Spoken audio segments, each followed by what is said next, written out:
सत श्री अकाल। मेरे जिंदगी के पहले जो लगभग 22 साल हैं वो पंजाब में गुजरे हैं और अपने बहुत सारे दोस्त तीर्थ यात्रा के लिए निकलते थे तो कभी नाम लेते थे कि नांदेड़ साहब जा रहे हैं। तो कभी मन में आता था कि जिंदगी में शायद कोई मौका होगा तो मैं भी उस पवित्र भूमि पे जरूर जाऊंगा।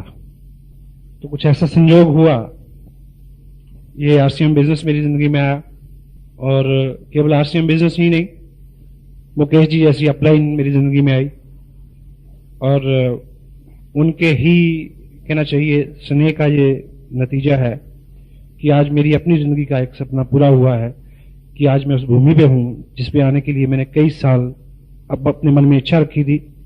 और आज मैं आपसे बात करने के बाद सुबह मेरा पहला काम है कि मैं यहाँ गुरुद्वारा साहब जाऊं, जो मेरा अपने आप में एक बड़ा काम है मेरे लिए। तो जिन लोगों की भी वजह से मेरा आना यहाँ संभव हुआ है, मैं बहुत वनीत हूं उनके प्रति।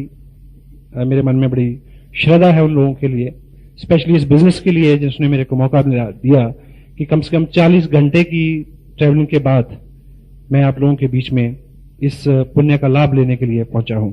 Thank you very much.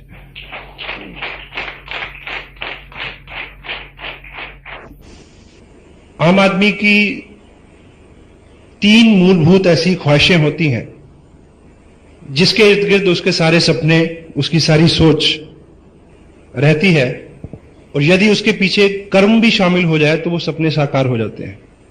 तो मूलतः वो 3 सपने जो रहते हैं, या 3 मूलतः आवश्यकताएं रहती हैं आदमी की, वो पहली रहती है कि धन,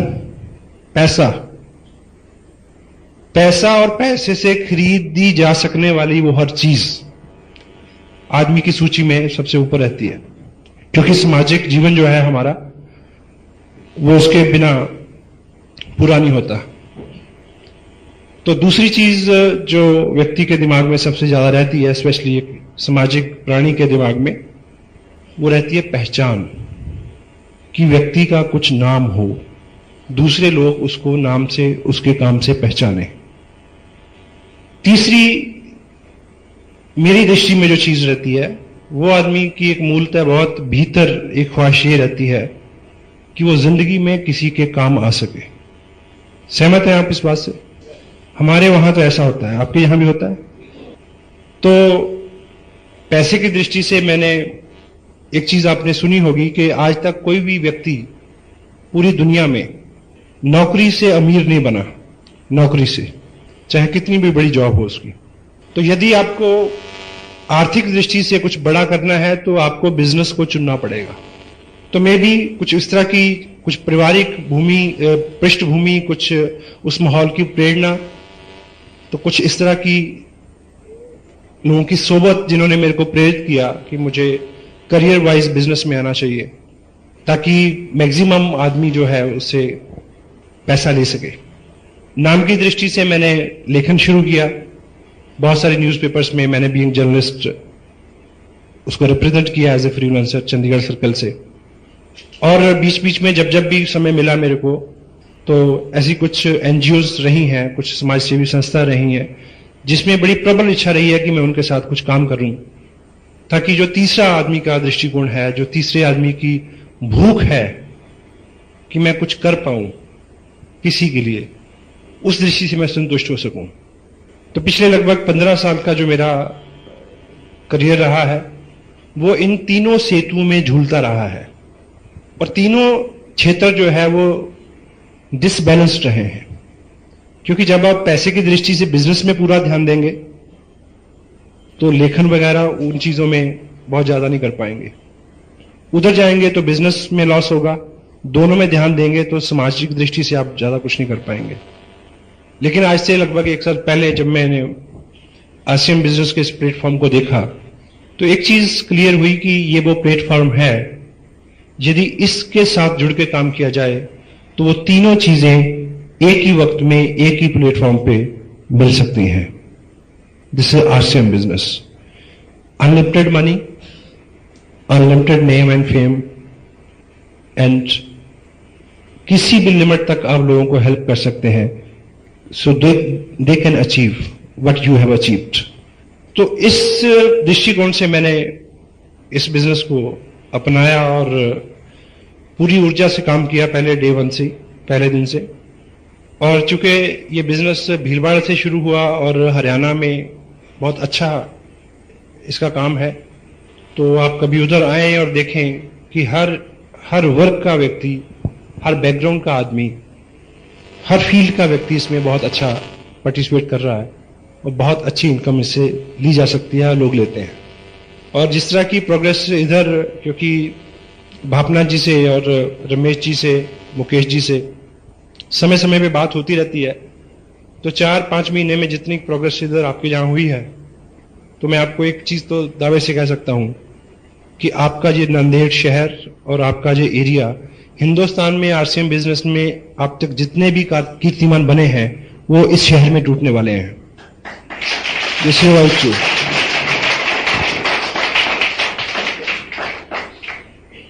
चूंकि हमारी इस तरह के बिजनेस की नॉन कन्वेंशनल कोई भी चीज जो होती है उसके बारे में हमारी कोई विशेष ट्रेनिंग नहीं होती, इसलिए हम अनमने भाव से या मनमानी करके इसमें काम करते हैं, इसलिए बहुत अच्छे रिजल्ट हमें नहीं मिलते। यदि हम इसमें ठीक ठीक उस तरह से काम करें जिस तरह से हमें निर्देश दिया जाता है, तो बहुत जल्दी बहुत अच्छे रिजल्ट आपके सामने हो सकते हैं। चूंकि जब इस बिजनेस में एक चीज बहुत क्लियर है कि इसमें या तो आप 500, 700, 1,000 रुपया महीना बना सकते हैं। क्या एक सेगमेंट ये है कि इसमें आप 500, 700, 1,000, 2,000, 3,000 रुपया महीना बना सकते हैं, या फिर आप इसमें 20, 25, 50,000, 1 लाख रुपया महीना बना सकते हैं। बीच में किसी भी रकम को रेगुलर लेना इस बिजनेस से, उसके लिए ये डिजाइन नहीं हुआ है।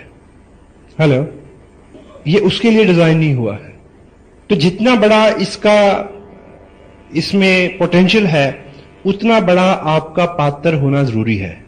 अगर आपका पात्र उतना बड़ा नहीं है, तो उतना बड़ा पुरस्कार आपको मिलने वाला नहीं है। तो इसका जो पात्र है वो कोई डिग्री नहीं है, वो सेक्स की दृष्टि से आप मेल है, फीमेल है, इस तरह की आइडेंटिफिकेशन नहीं है। किसी मंत्री की सिफारिश आपके पास है या नहीं है, किस जात, बरादरी, रंग, भेद से आप कोई सरोकार नहीं है, किस भाषा में आप बात करते हैं, छोटे हैं, लंबे हैं, ठीक, एजुकेशनल सर्टिफिकेट्स, एकेडमिक्स में आपने क्या किया है, स्पोर्ट्स में आपने क्या किया है, इसका कोई लेन देन नहीं है। केवल आपके मन में जो ख्वाहिश है कुछ बड़ा लेने की, कुछ बड़ा करने की, वो सपना आपका जितना बड़ा है, इस बिजनेस का आकार आपके लिए उतना ही बड़ा हो सकता है। तो इसलिए जितनी भी इस तरह की सेमिनार्स होती हैं, या जितनी भी हमारे सिस्टम में बुक्स को पढ़ने के लिए प्रेरित किया जाता है, उसके पीछे एक ही थीम है कि हमारी पात्रता जो है वो थोड़ा विस्तृत हो। You got me? तो चूंकि एक कोटेशन आपने सुनी होगी कि a bad childhood produce a bad person. एक बुरा बचपन एक बुरे व्यक्तित्व का निर्माण करता है, और हमारा बचपन हम खुद नहीं तय कर सकते। कर सकते हैं जी? हमारा बचपन हम खुद नहीं तय कर सकते। हम कहां पैदा हों ये हमारे इख्तियार में नहीं है। और बचपन का ताल्लुक सिर्फ आर्थिक स्थितियों से भी नहीं है। उस परिवार में कितना अच्छा माहौल है, कितने अच्छा आपको गाइड एंड मोल्ड किया जाता है, किस तरह की आपकी मित्रता है, किन लोगों में आप रहते हैं, किस तरह के आपके अंदर डर, विश्वास, अविश्वास, बिलीव, शंकाएं, मत, भेद, ठीक, वो सब चीजें उस माहौल से मिलती हैं हमें जहां हमारा जन्म होता है। और जो चीज सबसे गलत होती है हमारे साथ बचपन में, वो ये है कि वो हमारे दृष्टिकोण को बड़ा संकुचित कर देता है। क्योंकि जिस पृष्ठभूमि में हम पलते और बढ़ते हैं, वो बार बार हमें ये एहसास दिलाती है कि हमें सीमित ही सोचना चाहिए। हमारे घर के लोग ही बोलते हैं कि इतने बड़े बड़े सपने नहीं लेते। और समटाइम पेरेंट्स बच्चे को ज्यादा प्यार करते हैं इसलिए वो उसको ज्यादा पनपने नहीं देते। You got me? तो जैसे जैसे हम बड़े होते हैं, हम अपने समाज से जिन लोगों में रहते हैं उन्हीं लोगों से हम प्रेरणा पाके अपने आप को ये मान लेते हैं कि भाई मुझे तो 5,000 की नौकरी चाहिए। तो इस तरह जहां पे भी हम अपने आप को सेटल कर लेते हैं और जिंदगी हमें हमेशा वही देती है जो हम जिंदगी से मांगते हैं।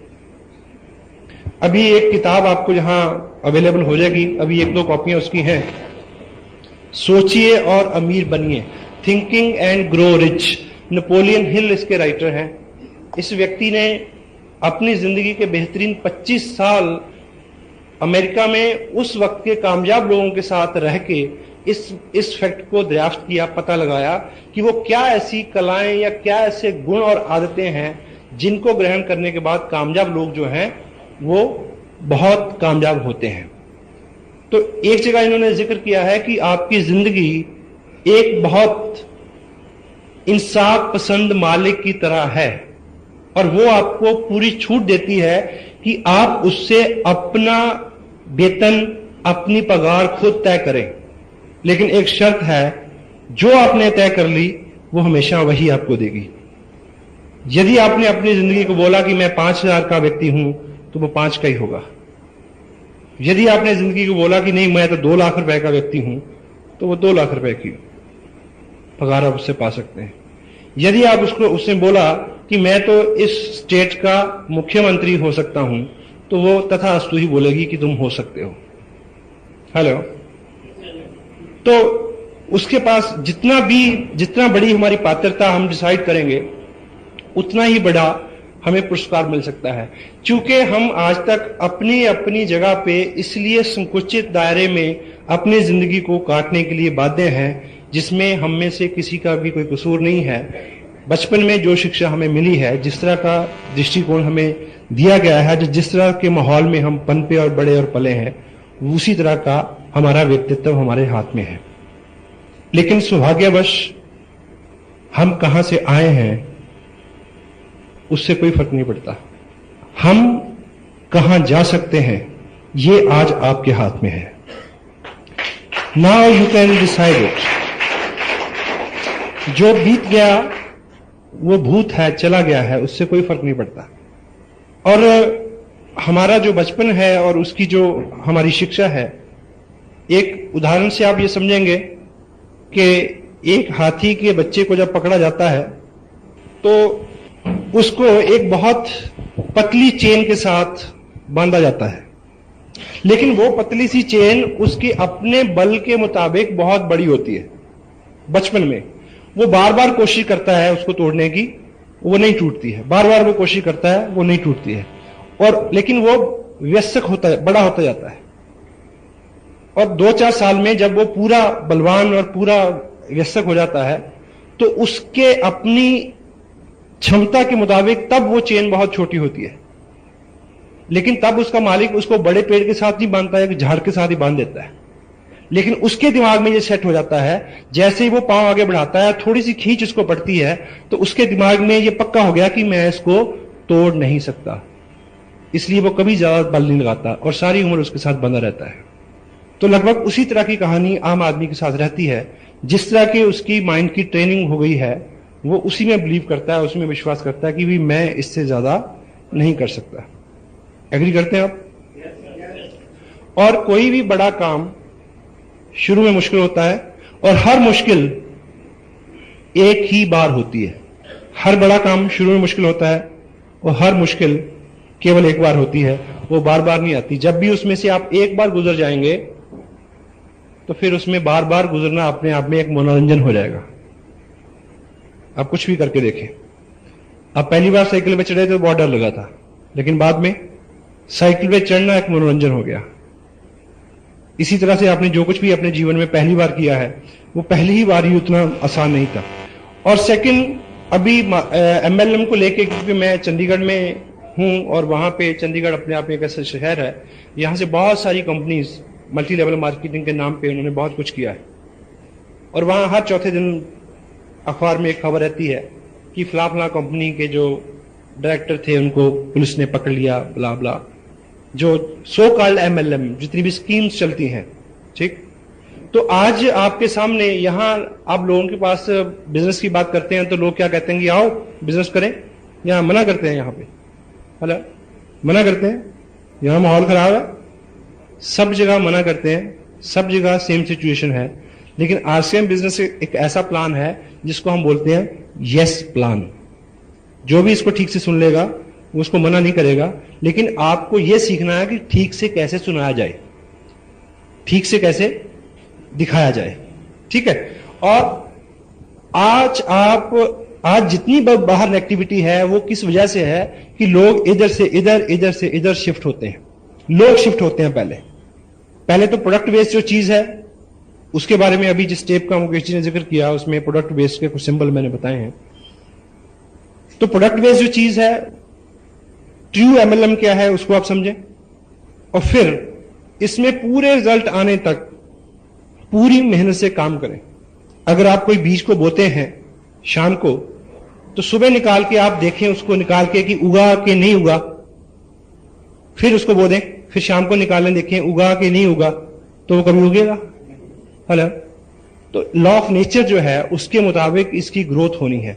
दुनिया में कोई भी अच्छी और बढ़िया जो चीज है वो एकाएक कभी नहीं उठती, वो समय लेती है। ये बच्चा है, इसकी शादी होगी 18-20 साल में, ये टाइम लेगा। सोचो कि अगर शादी हमारी तब हो गई होती जब हम तीसरी स्टैंडर्ड में पढ़ रहे होते थे, तो आपके बच्चे दूसरी स्टैंडर्ड में होते, पिताजी तीसरी स्टैंडर्ड में होते, दादाजी चौथी स्टैंडर्ड में होते, और जब छुट्टी होती और घर लौटते समय किस तरह की बातें होती रास्ते में, वो नानी मेरा पेन नहीं दे रही, वो पिताजी ने मेरी किताब फाड़ दी, ठीक है ना। तो समय लगता है हर चीज का, और इसमें भी आप, क्योंकि आप डॉक्टर हो सकते हैं, आप वकील हो सकते हैं, आप हाउसवाइफ हो सकते हैं, आप मजिस्ट्रेट हो सकते हैं, आप प्रोफेशनल हो सकते हैं, आपको अपने व्यवसाय में लोग पहचानते हैं कि आप ये हैं। एकाएक लोग आपको RCM का धुरंधर नहीं मानेंगे, मानेंगे जी? उसकी रेपो बनते बनते समय लगेगा, और तब तक आपको उस व्यक्ति की रेपो को यूज करना है जो एज ए अपलाइन आपके साथ है, क्योंकि उसके पास सक्सेस है। तो थर्ड पार्टी अप्रोच से आप काम करें और पेशेंस रखें कि आप वो सब चीजें सीख जाएं, और हो जाएगा, ठीक है। और टोटलिटी में ये सारा जो ऐसी किसी भी मल्टी लेवल मार्केटिंग में जो प्रोडक्ट बेस्ड नहीं है, जिसमें पैसा लोगों में बढ़ता है, वहां समटाइम करंट इनकम लोगों को होती है, लेकिन वो गलत जगह पहुंचाती है आदमी को, ठीक है। ये जो सिस्टम है प्रोडक्ट बेस्ड, ये डिलेड ग्रेटिफिकेशन एक लॉ है, उसके ऊपर काम करता है। आपको इसमें उस तरह से काम करना है जिस तरह से किसान काम करता है। बीज बोने से पहले धरती को तैयार करता है, यानी पहले इन्वेस्टमेंट, ठीक, और फिर उसको बोने के बाद, उसकी तैयारी के बाद, फिर वो वेट करता है उसके उगने की। करता है या नहीं करता? हेलो। और सेकंड, वो हर बीज को मौका देता है, हर बीज को। अभी आप में से कुछ लोग ऐसे इस तरह से काम, हमारे यहां तो लोग ऐसा करते हैं, शायद यहां भी करते हो, आप प्रीजज करते हैं कि ये तो करेगा, ये नहीं करेगा, इसको दिखाना, इसको नहीं दिखाना, ये तो बोलता ही नहीं, ये बोलता बहुत है, इसके पास तो बहुत पैसे हैं, इसके पास तो पैसे ही नहीं है, ये तो साइकिल पे आता है, उसके पास तो कार है, ये तो मेरा पड़ोसी है, इसको छोड़ो। प्री जज नहीं करें। करते हैं जी? सबको दिखाएं। किसान कभी ऐसा करता है? वो कभी किसी बीज को पकड़ के पूछता कि भाई बता तू उगेगा कि नहीं उगेगा, अगर तू उगेगा तो मैं तेरे को बोऊं।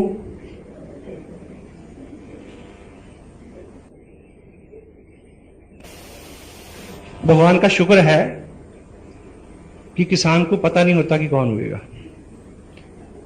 महेश भट्ट को पता नहीं कि उसकी कौन सी फिल्म सेट होगी।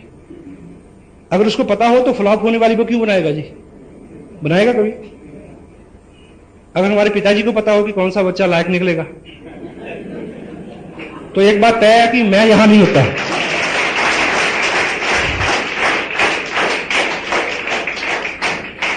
कोई चाहेगा जी नालायक बच्चे को पैदा करना? ठीक है, तो क्या करें कि सबको मौका दें। चूंकि धुरंधर को मत ढूंढिए। ये सिस्टम आम आदमी को धुरंधर बना देगा, ये बात तय है। We don't use people to build this business. We don't use people to build this business. We use this business to build people and they will build business further. यहां पे लोगों का निर्माण होता है। पहली बार कुछ लोगों ने आज माइक पकड़ा तो आपको लगता है। सत श्री अकाल। मेरे जिंदगी के पहले जो लगभग 22 साल हैं वो पंजाब में गुजरे हैं और अपने बहुत सारे दोस्त तीर्थ यात्रा के लिए निकलते थे तो कभी नाम लेते थे कि नांदेड़ साहब जा रहे हैं। तो कभी मन में आता था कि जिंदगी में शायद कोई मौका होगा तो मैं भी उस पवित्र भूमि पे जरूर जाऊंगा। तो कुछ ऐसा संयोग हुआ, ये आरसीएम बिजनेस मेरी जिंदगी में आया और केवल आरसीएम बिजनेस ही नहीं, मुकेश जी जैसी अपलाइन मेरी जिंदगी में और लोग आपके बारे में अच्छा सोचेंगे और तो वो आपसे स्नेह करेंगे। और डेल कार्नेगी की एक बुक है जो मैनुअल है, इस बिजनेस को आप करना चाहते हैं तो ये किताब आपके पास जरूर होनी चाहिए। डेल कार्नेगी अपनी 35 साल के अनुभव में क्या लिखते हैं कि हम जिन लोगों से प्रेम करते हैं उनके अवगुणों से भी प्रेम करते हैं, और हम जिन लोगों से द्वेष करते हैं उन लोगों के गुणों से भी द्वेष करते हैं। जो लोग आपको पसंद करते हैं वो आरसीएम बिजनेस भी पसंद करेंगे, उनको कितना भी बुरा क्यों ना लगता हो। तो आप डे बाय डे अच्छे हो जाएं, केवल ये करवाना है आपसे और कुछ नहीं करवाना। क्योंकि कपड़ा तो आप पहले भी पहनते हैं, नहाते तो आप पहले भी हैं, चाय तो आप पहले भी पीते हैं, ब्रश तो आप पहले भी करते हैं जी। तो ये सारा आयोजन आपको कपड़ा पहनाने और चाय पिलाने और ब्रश करने के लिए नहीं जो हो रहा है। ये केवल हो रहा है कि आपका व्यक्तित्व ऐसा हो जाए कि लोग आपको लीडर माने और आहिस्ता आहिस्ता आपकी सोहबत को पसंद करना शुरू कर दें और आपके पीछे बहुत सारे लोगों का एक इस तरह का समूह तैयार हो जाए, जिधर आप जाएं वो उधर जाने को तैयार हो सकता है ये।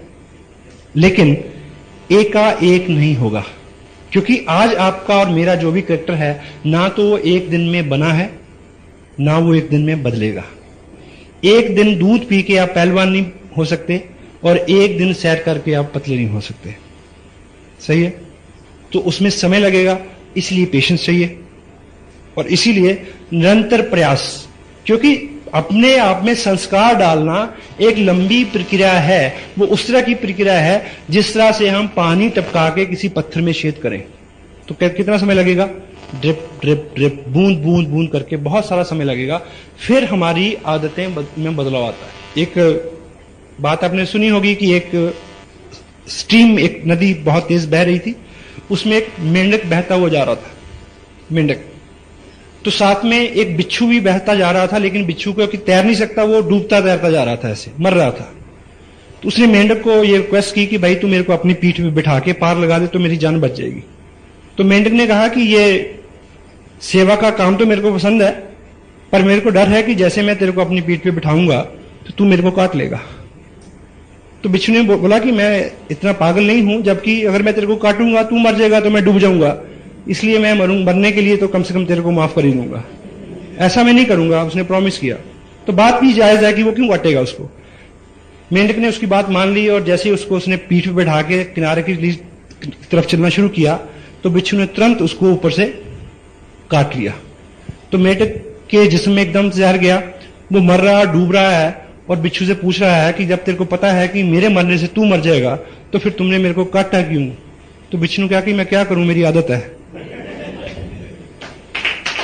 हम बहुत बार अपना नुकसान इसलिए कर देते हैं क्योंकि हमारी आदत है। हम बहुत बार गुस्सा करते हैं जिसकी वजह से हमारा नुकसान होता है, हमारी आदत है। हम बहुत बार काम को टालते हैं, हमें पता है कि हमारा नुकसान है, क्यों करते हैं? हमारी आदत है। तो इस तरह की सौयों आदतें हमारी पिछले 25 साल से 30 साल से बनी हैं। तो एकाएक नहीं बदलेंगी, समय लगेगा, 2 साल 3 साल 4 साल 5 साल। लेकिन जैसे ही हम 5 साल की बात करते हैं तो बहुत सारे लोग रुक जाते हैं, वहीं पे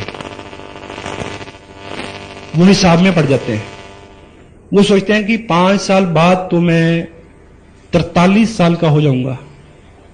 तो भाई अगर आप ये नहीं करेंगे तो तब 5 साल बाद कितने साल के हो जाएंगे आप? हेलो, अगर आप ये सब नहीं करेंगे तो फिर 5 साल बाद आप कितने साल के हो जाएंगे? कोई रिवर्स गियर लगने वाला है। ठीक है, क्योंकि हम ऐसा क्यों नहीं शुरुआत करते? क्योंकि हमारी आज तक की प्रैक्टिस है तत्काल सुख की।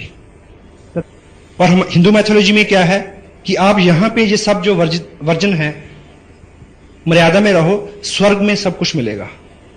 तो क्या है? तत्काल सुख जो है उसको छोड़ने की प्रेरणा है सारी। यदि छोड़ देंगे तो फिर लंबे समय तक आपको वो सुख मिल सकता है। तो अभी आपके सामने जो भी चीजें हैं उसमें जो तत्काल सुख है, यदि उसको छोड़ के आप उसको सारा समय इस काम में डालेंगे तो बहुत कुछ हो सकता है। जितने भी अचीवर आपके सामने हैं उन्होंने जो कुछ भी किया है, साथ साथ में उन्होंने एक काम जरूर किया है, तत्काल सुख को उन्होंने छोड़े हैं, अपने टाइम को शेड्यूल किया है, मैनेज किया उसको। किस तरह से? समय आप कैलकुलेट करें। आप एक महापुरुष के बारे में मैं जानता हूं, उन्होंने लिखा है कि किसी भी व्यक्ति को अगर आप जानना चाहते हैं कि वो क्या है और अगले 5 साल में क्या बनेगा, तो उसकी 2 चीजें चेक करो कि उसका फालतू समय कहां जाता है और उसका फालतू पैसा कहां जाता है। जिधर वो जा रहा है उसी तरफ और उसी तरह का व्यक्ति वो बनने जा रहा है अगले आने वाले समय में। तो आप चेक करें कि जो आपके प्राइम टाइम है, आपका गृहस्थी है, आपकी नौकरी है, उसके अलावा जितना भी समय बचता है उसको आप जहां डालेंगे, जो आपका रेकरिंग जो भी खर्चा है, जहां आप उसको डालेंगे उस तरह का आपका व्यक्तित्व होने वाला है। सुबह लोग 6 बजे उठते हैं, 10 बजे ऑफिस जाते हैं, 4 घंटे में क्या करते हैं उनको पता है। जबकि वो दैनिक 5 काम जो है, नहाना धोना, चेंज करना, ब्रेकफास्ट करना, वो सारा काम 45 मिनट में हो सकता है। होता ही नहीं होता? हेलो, ये पॉसिबल है। टीवी के आगे बैठना बंद कर सकते हैं आप। क्या एजुकेशन मिलती है जी टीवी में आजकल? सांप भी कभी बहू थी। आजकल जितने भी टीवी पे सीरियल्स चल रहे हैं वो पोस्ट मैरिटल अफेयर्स उसके ऊपर चल रहे हैं। और आपको पता है कि गार्बेज इन गार्बेज आउट, जो चीजें हम अपने दिमाग में भरेंगे उस तरह के रिजल्ट हमारे सामने आते हैं। और एक चीज आप याद रखें, यदि आप अगले 3 साल लगातार टीवी के सामने नहीं बैठेंगे तो टीवी के अंदर आने की आपकी संभावनाएं बढ़ जाएंगी। यह बात इसलिए भी सच है कि जो भी लोग टीवी के अंदर होते हैं वो कभी भी टीवी के सामने नहीं होते। हेलो, लेकिन हम लोग रहते हैं, हम लोग।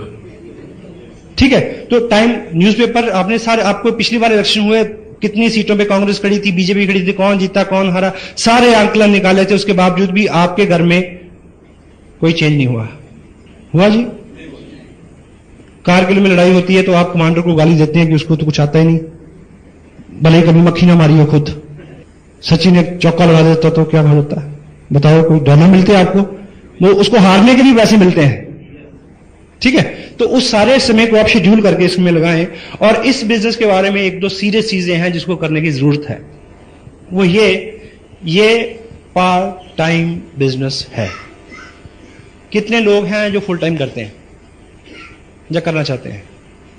यदि आप फुल टाइम करते हैं तो आप एक चीज गांठ बांध लें, फुल टाइम का मतलब है कि कम से कम 7 से 10 हजार रुपए पर मंथ की आपकी व्यक्तिगत प्रोडक्ट की सेल होनी चाहिए। अगर आप आज से ही इस बिजनेस की इनकम के ऊपर निर्भर होना चाहते हैं तो, अदरवाइज जो आप करते हैं उसको करते रहिए, पार्ट टाइम इसको बिल्ड करिए। और दूसरी बात, यहां पे अभी रमेश जी ने बताया था कि इसमें जो पहला 30% है, 5,000 रुपए 10%, ये जो इनकम है ये इनकम नहीं है, इनकम है 6% रॉयल्टी। ये जो 30% है ये आपकी स्कॉलरशिप है, इसको इनकम ना माने। और स्कॉलरशिप से किताबें खरीदी जाती हैं, स्कॉलरशिप से घर नहीं चला करते। इनकम के लिए काम करें। और दूसरा, ये एक ऐसी इंडस्ट्री है जो आपको 2 लाख से 5 लाख रुपए पर मंथ दे सकती है, लेकिन इसमें 2 करोड़ रुपया इन्वेस्ट करने की जरूरत नहीं है। यहां कोई भी इंडस्ट्री लगती है तो उसमें 2 करोड़ रुपया लगता है, ठीक है। लेकिन यहां 2 करोड़ रुपया लगाए बिना आप 2 लाख रुपया कमा सकते हो। लेकिन क्या करना होगा, सपोज आप अगर 2 करोड़ की इंडस्ट्री भी लगाना चाहें, तो आपको क्या लगता है कि 2 करोड़ की इंडस्ट्री जो है वो आपके घर की बगल में खुल जाएगी, या बाहर जाना पड़ेगा कि प्लॉट लेने? बाहर जाएंगे, पैसा भी लगाएंगे, तो फिर डेली वहां आना जाना जो रहेगा वो आपका क्या रहेगा, रनिंग एक्सपेंस, चाहे पानी, आना जाना, पेट्रोल। ठीक, तो यहां पे आपको 2 करोड़ रुपया लगाने की जरूरत नहीं है, वो भीलवाड़ा में लगा हुआ है, 2 नहीं लगा, कई करोड़ रुपया लगा हुआ है। आपको केवल रनिंग एक्सपेंस बियर करना है, जहां पे टिकट लेना है ईमानदारी से, कोई टेप खरीदनी है, कोई किताब खरीदनी है, किसी मीटिंग में जाना है, उन चीजों को आप ऑनेस्टली इस तरह से बियर करें कि ये आपके फ्यूचर में इन्वेस्टमेंट हो रही है। इस बच्चे से आप तवक्को अगर करें कि ये 6 साल का हो गया, कुछ कमा के नहीं लाया, तो क्या जवाब मिलेगा आपको? हेलो, इस बिजनेस को उतना जवान होने दो कि आपको ये कुछ कमा के दे। पहले आपको इसको पालना है। सक्षम है? तो जिनके 2 बच्चे हैं वो मान लें कि अब तीसरा हो गया है, कोई दिक्कत नहीं, और उसकी आपको 21 साल सेवा करनी पड़ेगी, तब भी बहू उसको बहा के ले जाएगी। इसको आप 2 साल पाल लें, ये कई पीढ़ियां पाल देगा आपकी।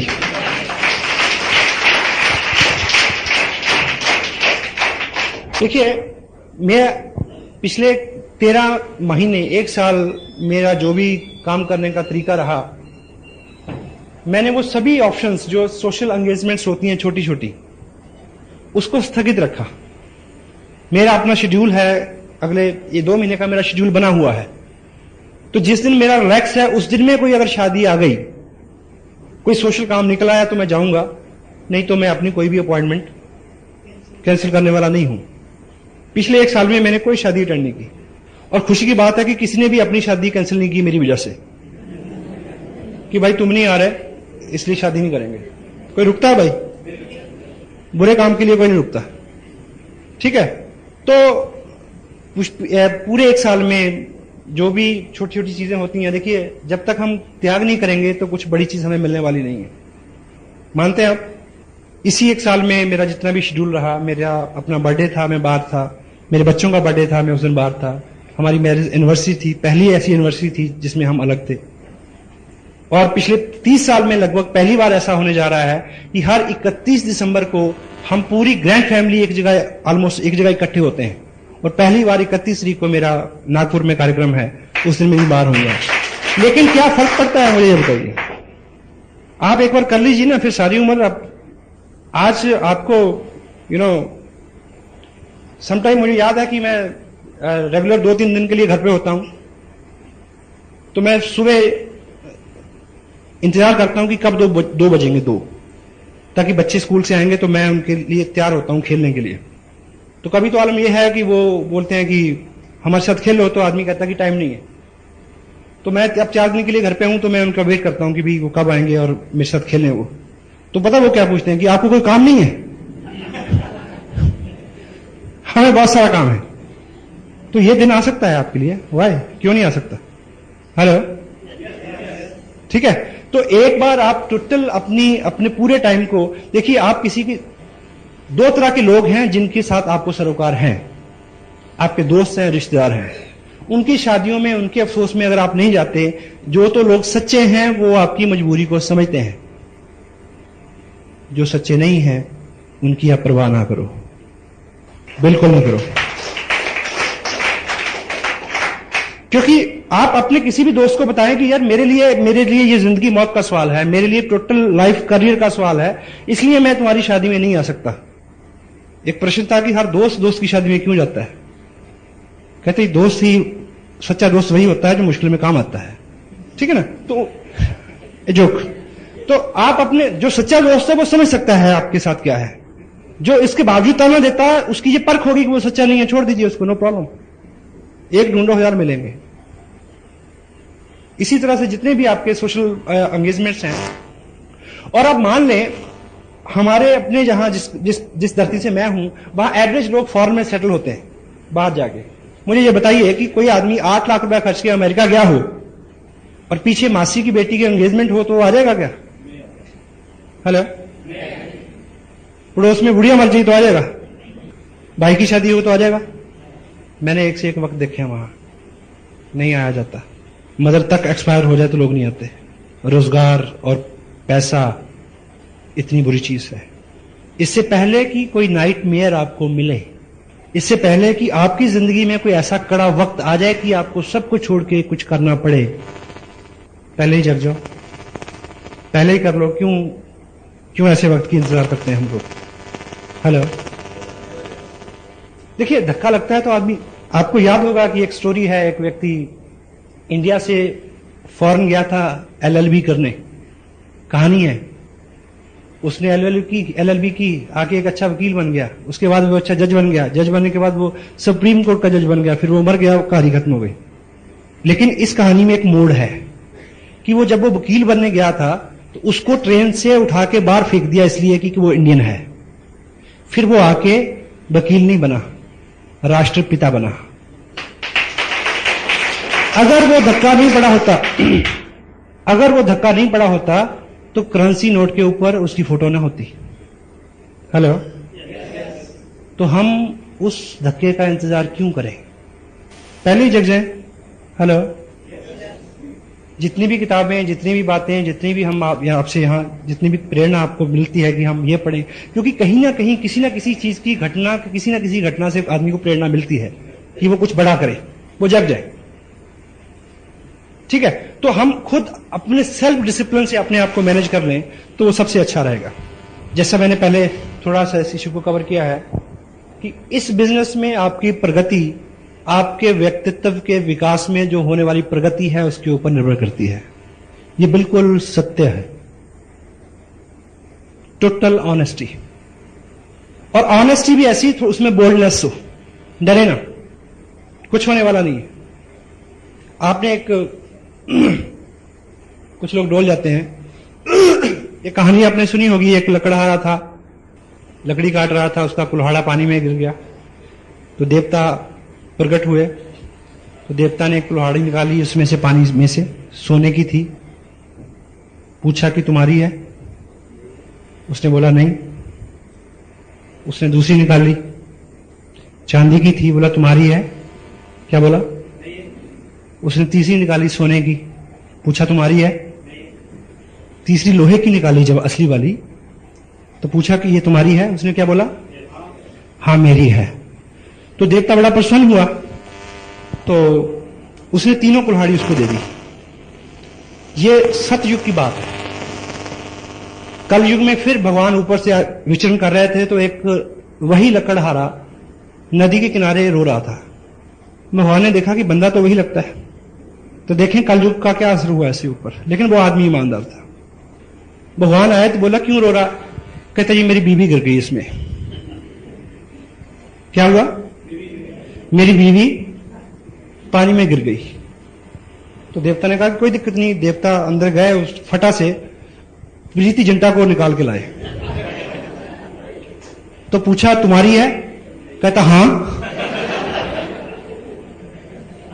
भगवान कहते कि अच्छा, कलयुग का असर तेरे पे भी हो गया? तेरे को याद नहीं कि सतयुग में मैंने क्या किया था? कहता प्रभु याद है, इसलिए तो मैंने हां कह दी। कहते मतलब? कहता मुझे पता है कि आप बहुत अच्छे हैं। आप पहले प्रीति जिंटा को लाए, आपने पूछा तुम्हारी है? मैं कहता नहीं। फिर आप माधुरी को लाते, आप पूछते तुम्हारी है? मैं कहता नहीं। फिर आप मेरी वाली को लाते, आप पूछते तुम्हारी है? मैं कहता हां। तुम तीनों मेरे को दे देते, मैं बड़ा परेशान हूं। मैं तो एक से परेशान हूं। ऑनेस्टी ऐसी कि मुश्किल वक्त में डोले ना। वर्चुअली कुछ माहौल बिगाड़ दिया मैंने शायद। आज तक जितना भी हमारा दायरा रहा है, जितना भी हमारा स्पेस रहा है, हर पर्सनैलिटी का एक दायरा रहता है कि वो कितने लोगों को कितनी गहराई तक अपने असर से उसके ऊपर इंपैक्ट छोड़ती है। एवरीवन। कुछ लोगों के बारे में आपको पता है कि उनके हाजिर होते ही माहौल में कुछ बदलाव आता है। ठीक। और आपके पड़ोस में कोई गेस्ट आता है 6-3 महीने बाद, और आप अपने पड़ोस से पूछते हैं किसी लेडी से कि वो तुम्हारा भाई कब आएगा? यानी वो आदमी पड़ोस का गेस्ट है लेकिन आपके साथ कनेक्टेड है, आपको अच्छा लगता है। या आप कहीं गेस्ट जाते हैं तो वहां लोग पूछते हैं कि वो कब, है ना? वो आदमी किसी को डॉलर थोड़ी देता है कि हेलो, उसका व्यक्तित्व होता है ऐसा। तो हम उस तरफ हमारी यात्रा उस तरफ शुरू हो, उसके लिए छोटे छोटे प्रयास जो हैं वो उसमें फर्क ला सकते हैं। एकाएक उसमें होने वाला नहीं है, क्योंकि हमारा जो दिमाग है, अभी एक किताब यहां पे है,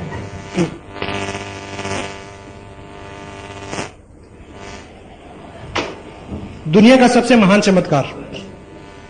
ये किताब आप जरूर लें, अभी 1-2 कॉपीज हैं, रमेश जी आपको प्रोवाइड करा देंगे।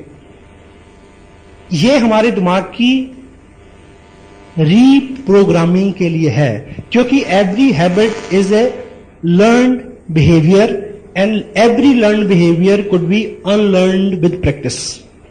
वो अनलर्न किया जा सकता है, लेकिन समय लगता है। ये उसका पूरा मैनुअल है और दुनिया की बेस्ट सेलर है, हिंदी में अवेलेबल है, इंग्लिश में ओरिजिनल कॉपी का इसका रेट है करीब $3.5, कई 100 में मिलेगी, लेकिन अभी $70 इसका मेरे ख्याल रेट है।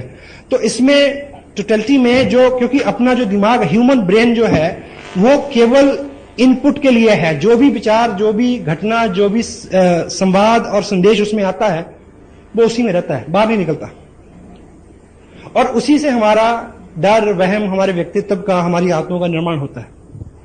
तो आप एक एग्जाम्पल से ऐसे समझें कि मान लीजिए ये ह्यूमन ब्रेन है, और दूसरी तरफ से आप ये मानिए कि ये एक बकेट है, दूध की बाल्टी है, और इस दूध की बाल्टी में अगर 2 बूंद जो है वो इंक, 2 बूंद ब्लू इंक की डाल दी जाए, तो क्या होगा? ये पूरा दूध नीला हो जाएगा, तो ये पीने लायक नहीं रहेगा, ठीक। और इसको एकाएक वो 2 बूंद इंक इसमें से निकालने का अभी तक कोई भी तरीका आजाद नहीं हुआ है, लेकिन हमारा पर्पस इसको पीने लायक बनाना है। तो हम क्या कर सकते हैं कि यदि इस एक बकेट के अंदर 2-3 बकेट और फ्रेश दूध की डाल दी जाए, तो ये सारा दूध पीने लायक हो जाएगा। सही है गलत? तो हमारे दिमाग में जो भी पहली इंफॉर्मेशन है, जिसकी वजह से हम अपने आप काम करते हैं, अपने आप रिएक्ट करते हैं, अपने आप गुस्सा करते हैं, अपने आप झूठ बोलते हैं, उसको किसी भी सर्जरी से अलग नहीं किया जा सकता, कि सिवाय एक के कि उसमें बूंद बूंद करके बहुत सारी इंफॉर्मेशन डालनी पड़ेगी, ताकि वो इतना डिल्यूट हो जाए कि ये असर नजर आए, उसमें पुराना खत्म हो जाए। ठीक है। लेकिन जब भी पढ़ने की बात आती है, तो मन, क्योंकि वो उसके साथ पहली ट्रेनिंग है ना, वो अंदर से पता क्या बोलता है? हम तो तब नहीं पढ़े। हेलो, हम तो तब नहीं पढ़े जब बांध के पढ़ाया था, तो अब हम पढ़ेंगे। लेकिन एक चीज याद रखें, तब हमें अकल नहीं थी, तब हमें अकल नहीं थी, हमें वैल्यू का नहीं पता था, अब पता है। और दूसरा, आपने गणित नहीं पढ़ना, ना पानीपत की लड़ाई पढ़नी है। आज आपने वो पढ़ना है जो एकाएक सीधा आपको रिलेट करता है और आपके लिए रुचिकर है और आपको एकाएक रिजल्ट देने वाला है। और ऐसा नहीं है कि आप 2 घंटे की छुट्टी लेके पढ़े, छोटे छोटे सेगमेंट्स में पढ़े। कैसे? संकल्प नहीं पहले तो, क्योंकि संकल्प एक ऐसी ताकत है जो आपके लिए सब चीजें अरेंज कर देती है। आप कल दोपहर को घर जाएं, आपको बहुत भूख लगी है, और आप देखें कि मैडम तो टीवी के आगे वो देख रही हैं सांप भी कभी बहू थी, खाना बना नहीं है, तो आपको गुस्सा आएगा। मे भी आप कुछ महाराणा प्रताप और शिवाजी की भूमिका में आ जाएं। पता नहीं आपके यहां क्या, हमारे यहां तो ऐसे करते हैं, आई डोंट नो आपके यहां क्या करते हैं ऐसे में। ठीक है, तो गुस्सा आता है जी, हेलो, क्योंकि भूख लगी हुई है। लेकिन अगले दिन आपका फास्ट हो, व्रत हो, आप घर में आए, कुछ खाना नहीं बना, तो आपको गुस्सा आएगा? नहीं आएगा, क्योंकि संकल्प की ताकत साथ में है। आप रोजे से हो तो गुस्सा आएगा? नहीं आएगा। तो यदि आप संकल्प लें कि अपने बिस्तर से नीचे सुबह उठने के बाद पांव रखने से पहले 5 पेज पढ़ने हैं, संकल्प है, तो आपको क्या लगता है कि कोई जलजला आ जाएगा या आप पीछे चलना शुरू कर देंगे? आप संकल्प करें कि लंच करने से पहले 5 पेज पढ़ने हैं, घर आए, मैडम को बोला कि खाना लगाइए, खाना आ भी गया 2 मिनट में, तब भी शुरू तब करना जब 10 पेज पढ़ लूंगा। रात बिस्तर पे जाते समय किताब को लेके जाएं, 10 पेज पढ़ने के बाद ये आहिस्ता आहिस्ता आहिस्ता आहिस्ता, आपको मैं एक चीज का प्रॉमिस करता हूं, आप रेगुलर शुरू करें। आने वाले 90 दिन यदि आपके सर्कल में आपके लोगों ने आपको ये कॉम्प्लीमेंट देने नहीं शुरू कर दिए कि कुछ बदले बदले से सरकार नजर आते हैं, तो मैं मॉरली पूरी जिम्मेवारी लेता हूं इस बात की। देखिए, अच्छा आदमी जरा सा भी होता है तो दूर तक उसकी गूंज जाती है या नहीं? साहस करना पड़ेगा।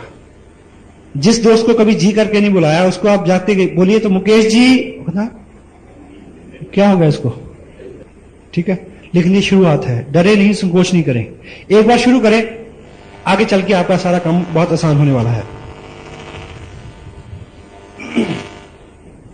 कुछ लोग ऐसे हैं जो बहुत दौड़ धूप कर रहे हैं लेकिन बहुत अच्छे रिजल्ट उनके सामने नहीं है।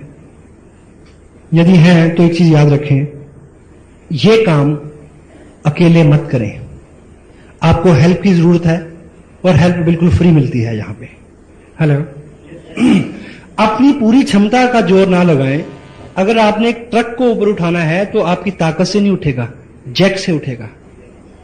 तो इस तरह की मीटिंग, कुछ टिप्स, कुछ बुक्स, कुछ अपने आप के लिए अपनी अप्रोच को बदलें थोड़ा। चेक, एक आदमी बड़ी एक्साइटमेंट में बिजनेस साइन करता है, 4 लोगों के साथ बात करता है, मना मिलती है उसको तो दोबारा कभी नजर नहीं होता, 5 तत्व में विलीन हो जाता है। आपके सामने एक वचन दे मेरे को आज, जब भी आपके सामने डिस्करेजमेंट आएगी तो आप अपनी अपलाइन से बात करेंगे और पूछेंगे कि अब मैं क्या करूं। यस? क्योंकि हर समस्या का समाधान है। डिस्करेज होके गायब ना हो जाए। अपनी अप्रोच को जितनी बार आप असफल होंगे उतनी बार आप बड़ी कामयाबी के निकट पहुंच रहे हैं, इस बात का स्मरण रखें। आप सहमत है? ठीक है, तो आप जैसे पढ़ते रहेंगे आपकी अप्रोच में आहिस्ता आहिस्ता आहिस्ता अंतर आता रहेगा। एक इंटरनेशनल प्रॉब्लम पे मैं आपसे बात करना चाहता हूं, वो है सेकेंड लेग सिंड्रोम। एक लेग नहीं चल रही। कितने लोगों के साथ ये प्रॉब्लम है? या एक टांग छोटी है जी, सब ठीक है? हेलो, है किसी के साथ? कोई आदमी कहे कि मैं शादीशुदा हूं, और आपने वो जोक सुना, एक आदमी ने पूछा कि तेरी शादी हो गई, कहता नहीं मैं वैसे ही दुखी हूं। कोई आदमी कहे कि यार मैं शादी से परेशान हूं, तो आप उसको क्या हौसला दें? यार सब परेशान है, चिंता ना कर। क्या जी? अगर आपको सूचना मिले कि रात को आकाश से कोई ऐसी चीज गिरने वाली है जो आपकी छत पे गिरेगी, तो आपकी नींद हराम हो जाएगी। अगर समाचार ये हो कि पूरी दुनिया डूब जाएगी, तो आप कहेंगे जहां सब डूबे जहां हम डूबे, कोई चिंता नहीं है। होता है? तो मैं आपको एक अच्छी खबर देने वाला हूं, यदि आपकी सेकंड लेग में काम कम है या अभी नहीं है, तो ये इंटरनेशनल प्रॉब्लम है, चिंता ना करें। ये सबके साथ है, ठीक है? और होता क्या है, ये क्यों होता है? ये 2 कारणों से होता है। कुछ लोग, क्योंकि हम आपकी ऑर्गेनाइजेशन में भी 2 तरह के लोग होंगे, कुछ लोग तो बहुत कमिटेड, बहुत मेहनत, ठीक काम कर रहे हैं, उनके साथ भी समस्या रहेगी। और कुछ लोग सिर्फ उन्होंने क्या किया कि पर्चा भरा, एक आदमी को स्पॉन्सर कर दिया, या उनकी अपलाइन में ने किसी आदमी को उनके नीचे स्पॉन्सर कर दिया। उनकी एक लेग बहुत बड़ी है, दूसरी में कुछ भी नहीं।